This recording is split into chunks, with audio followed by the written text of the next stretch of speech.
Hello and welcome to 5-Minute Math. Today we are looking at the Algebra 1 concept of linear equations and the distributive property.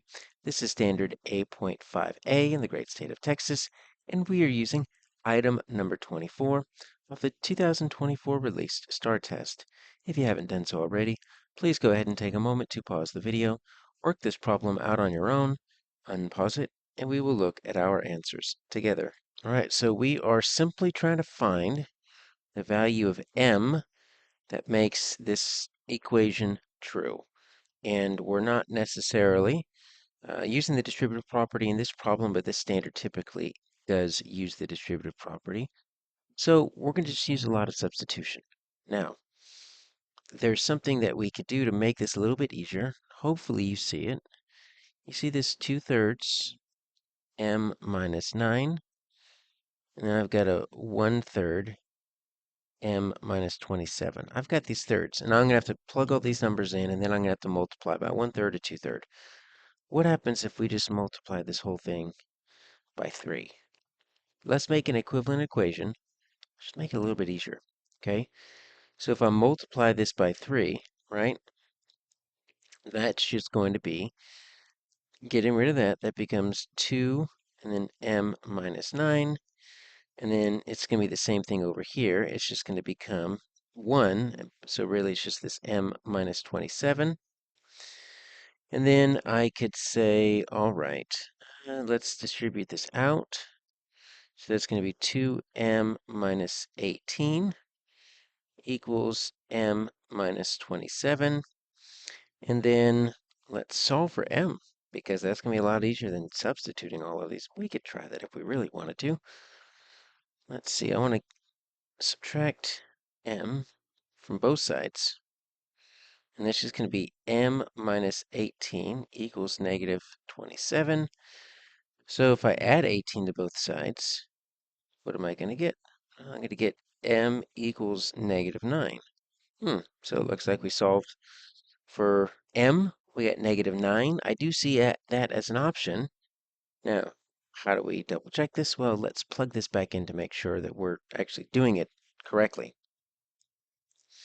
So let's see. I'm going to do my 2/3. And it's going to be m minus 9. And I'm not going to use this right here. This is me solving it. I want to use the original. So 1/3, and then m minus 27. So if m equals negative 9, let's plug that back in to make sure it works. 2/3, negative 9 minus 9 equals 1/3, negative 9 minus 27. So this simplifies to 2/3.